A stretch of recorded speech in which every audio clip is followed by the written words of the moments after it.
Ngayon araw mga kaidol ay maglatag po ako ng plastic mulching. Maglagay po ako dito sa aking area.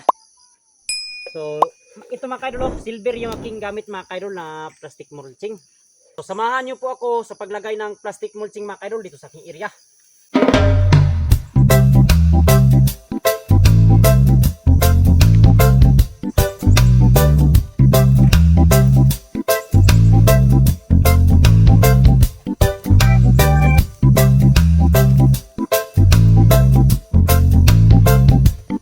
Dito lang muna natin ihinto mga kaidol itong plastic mulching kasi pag ganun siya mga kaidol okay. So, lagyan natin ng tie wire mga kaidol yung gamit ko pangkuhan dito sa gilid. Madali lang po kasi itong tie wire mga kaidol gamitin, then hindi po ito mahirapan sa paggawa. Basta may pira ka lang, bili ka ng tie wire. Yung kahabaan nito mga kaidol ay 9 inches po mga kaidol. Then mga kaidol, ang nakagandahan nitong tie wire pala ay matagal malanta po mga kaidol. Mas mauna pa na malanta itong plastic mulching kaysa dito sa tie wire. Mas una pa masira yung plastic mulching mga kaidol.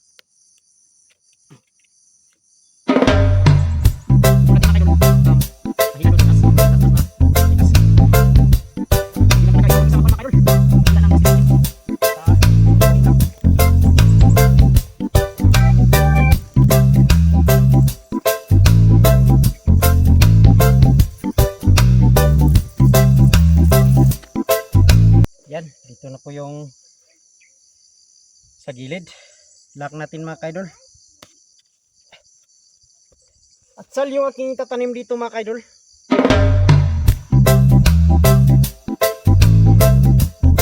Dapat matibay talaga yung lock dito sa gilid mga kaidol. Baka mahila doon sa gitna. Yung tie wire pala dito sa gilid mga kaidol ay 5 piraso yung nilagay ko na lock. Ito pala ang plastic mulch ko mga kaidol. Ay ganito po siya kataas. Hinati ko sa gitna mga kaidol para yung matanim dito sa isang plastic mulch ay isang linya lang po mga kaidol na atsal. Mas okay talaga yung single lang po mga kaidol kaysa double. Para sa akin mga kaidol, itong single ay hindi po siya magsiksikan yung mga sanga saka yung mga bulaklak. Madali lang pong matamaan ng chemicals kapag tayo ay nag-spray. Then yung mga bulaklak mga kaidol ay madali ding masikatan ng araw. Mas okay yung ganito mga kaidol, hatiin sa gitna. Para lang po sa akin mga kaidol. Then mga kaidol, yung aking gamit pala dito pang ipit sa gilid ay ito mga kaidol. Tie wire po mga kaidol. Tingnan yung mga kaidol. Yan, bumili po ako ng 4 kilos nito mga kaidol. Nasa kalahating rolyo lang yung malagayan nitong mga kaidol. Mas okay talaga yung tie wire mga kaidol na gagamitin. So ngayon mga kaidol, samahan nyo naman ako sa paglagay ng tie wire dito sa gilid kasi tapos na po tayong naglagay ng plastic mulching sa ating area. So samahan nyo po ako mga kaidol.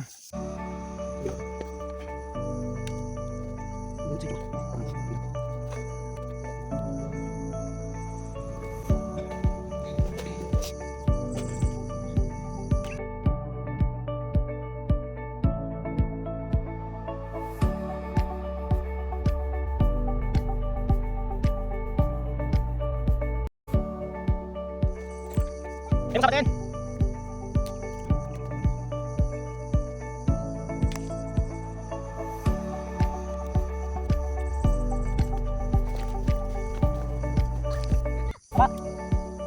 So ganito lang pala ako maglagay ng tie wire sa gilid mga kaidol.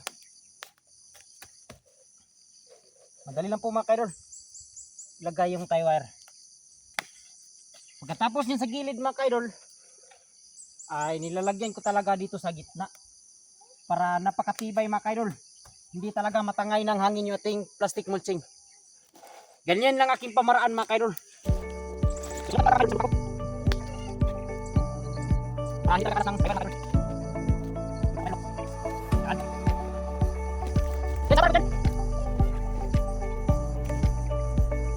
Ibahagi ko lang po sa inyo mga kaidol, mas maganda talaga maglagay ng plastic mulching kapag yung timpo ng panahon ay tag-init. Kaso mga kaidol, kailangan na po talaga itanim yung aking punla natsal, matataas na. Naglatag po ako ng ganito yung tipo ng panahon, hindi masyadong mainit. Mas okay kasi yung mainit yung tipo ng panahon mga kaidol.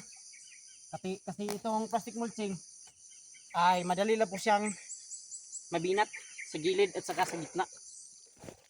Ito mga kaidol, hindi gaano ito ka binat kasi hindi masyadong mainit yung panahon. Pero goods na goods pa rin mga kaidol. Kapag nasikatan na kasi ito ng araw mga kaidol, din ganito, hindi na po ito masyadong mabinat.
So pang last po dito mga kaidol sa gitna.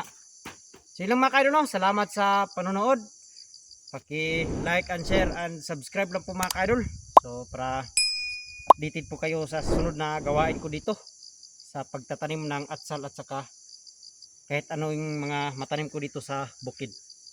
So don't forget to subscribe my channel mga kaidol, Gawaing Magsasaka. Salamat, thank you so much sa mga panonood.